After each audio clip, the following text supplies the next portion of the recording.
Oke, thank you untuk kebersamaannya kembali bersama kami, Hena Putira Sekuritas, di acara IG Live pagi ini. As usual, kita adakan setiap hari Jumat. Kalau ada teman-teman yang mau bertanya tentang saham apa yang mau dikonsultasikan, yang ada di portfolio Anda, mungkin juga mau bertanya, gimana nih efek, bagaimana kondisi perang saat ini dan kaitannya dengan saham-saham komoditi yang sedang saya pegang gitu. Karena sepertinya ada ada beberapa sektor yang sudah mulai turun gitu. Coal, saham coal contohnya. Apakah masih bisa lanjut atau kita konsolidasi dulu atau gimana? Silakan tanyakan di kolom chat ya. Oke. Baiklah, tanpa berpanjang kata lagi, kita akan mulai update marketnya. Dow Jones kemarin masih ditutup melemah ya. Ternyata mereka angka inflasinya keluar lagi, masih lebih tinggi lagi dari sebelumnya, yaitu 7,9, previously itu 7,5. Ini angka tertinggi dalam 4 dekade, jadi udah nggak ada ampun lagi. Kayaknya The Fed akan menaikkan suku bunga pada pertemuan FOMC meeting pekan depan ya. Diyakini sepertinya kenaikan yang akan dikenakan adalah sebesar 25 bips, 0,25%. Dan throughout the year 2022 mereka akan laksanakan sebanyak 4 kali ya. Itu minimal mungkin. Nah, kemudian saham update mengenai situasi perang Rusia dan Ukraina. Ternyata kemarin sempat ada perundingan pembicaraan ya, namun sayangnya berakhir kurang bahagia. Setelah itu si Presiden Ukraina Zelensky memang sebelumnya sempat bilang bahwa dia minta kesempatan untuk ngobrol dengan Rusia gitu ya. Dan Rusia juga sebelumnya sudah bilang bahwa mereka akan gencatan senjata demi tujuan evakuasi civilian. Tapi ya somehow ujung-ujungnya kayaknya kata sepakat belum bisa tercapai. Dan kemudian juga bursa Eropa yang tadinya sudah sempat menghijau gitu, akhirnya ditutup melemah ya. Sedangkan ECB, Central Bank ini London, England, juga kemarin memutuskan untuk tetap mempertahankan tingkat suku bunganya sambil memperhatikan perkembangan dampak ekonomi akibat invasi Rusia ya. Harga minyak ini turun karena Rusia berkomitmen tetap akan memenuhi kewajiban kontrak yang telah berjalan. Jadi sejumlah pengamat ini kan berpendapat kekhawatiran gangguan supply ini dinilai terlalu berlebihan ya. So jadi Amerika juga kenakan sanksi impor minyaknya Rusia gitu. Banyak negara lain juga yang menerapkan kebijakan serupa demi sanksi kepada Rusia gitu atas invasinya. Tapi ternyata Rusia tetap berkomitmen dia akan memenuhi kewajiban kontrak yang berjalan. Jadi sebenarnya itu juga ruginya di Amerika ya. Karena kalau misalkan harga minyak akan terus naik seperti ini tidak terkendali ya otomatis inflasinya nggak akan turun-turun. Tapi di satu sisi kita tahu bahwa produsen minyak terbesar di dunia nomor satu adalah USA ya.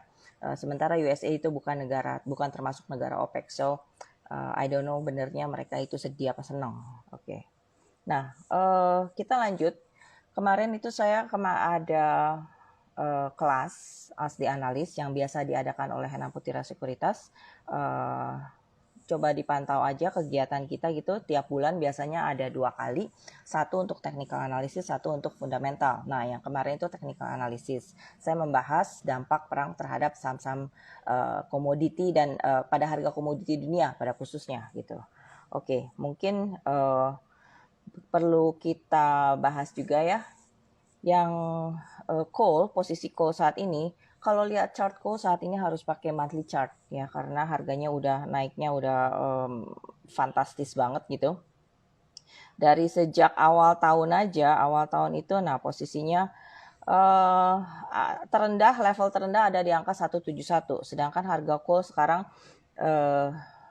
di 380 ya, 171 sekarang sudah 380. Bahkan sempat mencapai tertingginya 440 kemarin gitu, sudah double hanya dalam waktu kurang dari 3 bulan. Nah, gimana nih nanti nasibnya saham-saham emiten coal Indonesia? Apakah laporan keuangan kuartal 1 ini akan semakin fantastis ya? Sedangkan sebagai contohnya aja, waktu belum perang itu belum mulai ya, sekitar tahun 2021, 2021 memang sepanjang 2021 udah naik ya. Low-nya itu di sekitar 79 and then high-nya tahun 2021 kemarin sempat di 247 gitu. Tapi tahun ini lebih heboh lagi kenaikannya. Nah, dengan harga range harga coal yang demikian pada tahun 2021 itu ternyata PTBA contohnya nih satu emiten berhasil mencetak kinerja yang sangat cantik last year, itu membukukan laba bersih melesat 231% dari tahun 2020. Laba bersihnya sebesar 7,9 triliun berbanding yang tahun sebelumnya 2020 di 2,38 triliun. Ya, tapi kalau kita bicara tahun 2020 ya emang jangan disebut deh ya. Karena itu kan memang tahun yang cukup sulit, cukup lemah gitu. Nah, tahun 2021 memang adalah tahun balas dendam, pembuktian gitu. Nah, tahun 2022 ini yang akan menjadi normalisasi. Ternyata karena karakteristik bursa kita adalah commodity driven, jadi beruntunglah kita gitu. I mean situasi perang ini memang tidak something unfortunate yang tidak ada orang yang juga mengharapkannya gitu. But somehow karena saya sebutkan tadi bursa kita itu karakteristik market kita, karakteristiknya itu adalah commodity driven. Jadi ya di tengah-tengah situasi unfortunate ini, apalagi di tengah kenaikan harga komoditi dunia yang super fantastis, kita masih bisa meraup profit di saham-saham komoditi kita gitu. Oke. Mungkin perlu kita bahas juga ya. Ini Kikos. Untuk Kikos Henan Putirai minggu ini dimulai dari hari Senin yaitu Akra. Nah, Akra ini mungkin termasuk yang ada pengaruh positifnya dari harga natural gas ya yang mengalami kenaikan. Tapi Akra ini sebenarnya dari sejak breakout di harga 795 ya, sebenarnya menghasilkan potensi untuk Akra bisa naik ke sekitar harga 920. Nah, tapi mungkin kita baiknya average up-nya kalau sudah bisa di atas 820, nah itu baru akan lebih leluasa untuk Akra menuju 920 targetnya. Oh ya, perhatikan juga level harga 880 sampai 890 sebagai area TP yang lebih baik ya. Kemarin uji supportnya kemarin turun sejenak, cuma untuk uji support aja di sekitar 775. Nah, itu kalau misalkan Akranya bisa sampai jeblus lagi ke bawah 775, itu merupakan sign untuk kita kurangi posisi ya. Nah, kemudian juga Tekim. Tekim ini agak mengecewakan Anda, Tekim ya. Kenapa? Karena aku kira tanggal 7 Maret itu dia sudah breakout ya, ketika harga mencapai 7675. Even the day after, dia sempat menguat sampai hampir 7925 mau ke 8000. Kenapa tutupannya balik lagi ke bawah? So, Tekim yang tadinya saya harapkan bisa langsung melaju ke 9000 nih targetnya dari pattern, hari ini harus kembali buktikan bahwa dia bisa tembus resistennya ke atas 7525 ya. Baru deh yang belum masuk kita masuk Tekim di atas 7525 dan average up-nya kalau sudah bisa di atas angka 8000 deh supaya amannya ya. 8000 karena angka bulat itu sendiri biasanya jadi resisten psikologis. Oke, kemudian Mayora. Nah, harga gandum sudah turun 9% hari ini ya. Harga Mayora juga sudah turun selama ini. Tapi kabar baiknya adalah dari tren jangka panjang banget dari tarikan garis support tahun 2015 sampai saat ini, ternyata Mayora sudah mendarat di area landasan support tersebut ya. Jadi saya sih mau spekulatif buy banget Mayora di sekitar harga 1.600 sampai 15.50 ya. Lagian kan sebentar lagi kita memasuki bulan Ramadan tanggal 2 April ya, sudah saatnya beli cookies nih biasanya festive season ya kan. Oke. Mayora kemungkinan reboundnya aja technical rebound terdekatnya at least mungkin bisa sampai 18.50-an. Kemudian next target itu sekitar harga 2.000. Nah, angka bulat itu juga penting dan selanjutnya ada potensi ke 2250. Tapi untuk jangka pendek coba deh ke 1850 aja dulu ya. SMGR. Oke. Saham-saham properti dan semen dan juga konstruksi mulai terlihat mengalami kenaikan. SMGR. Oke, SMGR memang masih downtrend ya secara big picture-nya. Cuman kemarin itu kembali menyentuh area support di sekitar 6250, sementara RSI-nya ada positive divergence. So, kita sikat lah saat itu. Oke. Tapi dalam waktu dekat ini harus ada pembuktian SMGR bisa lewat angka 7.000 ya. Penting banget. Penting banget untuk SMGR lewat 7.000, 7.050 supaya gerakannya nggak di situ-situ aja gitu loh. Lolos dari resisten jangka pendek dan kemudian dia bisa bergerak ke resisten yang midterm atau jangka panjang, which is di sekitar area 8.700 sampai 9.000 ya. So hopefully SMGR nggak begitu loyo lagi. Oke. Tapi ya memang susah sih kalau emiten semen itu banyak diberatkan oleh harga minyak dan harga coal yang lagi mahal-mahalnya ini. Karena itu juga mungkin merupakan salah satu komponen gitu ya dalam bahan baku mereka. Oke, Java. Nah, ayam-ayaman, emiten poultry juga menarik mendekati festive season ya. Java neckline-nya jelas banget ada di sekitar harga 16.55 ya. Kemarin dikira sudah mau tembus, sempat ke 16.85 tapi tutupannya masih di bawah. So, hari ini atau dalam hari-hari ke depan kalau Java sudah lewat 16.55 baru kita hajar lebih banyak, oke? Baru kita HK. Itu dalam posisi closing loh ya. Jangan kayak kemarin dikerjain udah naik ke 16.85 tapi closingnya di 16.35. Jadi itu ya hitungannya belum breakout, baru false breakout doang gitu. Java kalau 16 di atas 16.55 mudah-mudahan berpotensi ke 1.800 or ya sekitar 1780 atau 1.800 itu untuk jangka pendek. Oke. BRPT. Oke. BRPT udah turun cukup dalam ya kemarin ya, sudah sampai di area support hampir terendahnya sama dengan 820 800. Di situ merupakan spot yang oke untuk kita bottom fishing. Nah, 2 hari ini naik tapi tunggu, jangan keburu senang dulu unless BRPT-nya bisa lewat angka 900. Nah, ini pagar yang penting untuk BRPT karena di situ ada MA10 dan 50, ada 2 lapis moving average ya. Kalau bisa lewat 900 maka BRPT berkesempatan untuk melaju terus ke 945, 950, and then 1000 dan 1050. Itu tahapan-tahapannya ya. Wika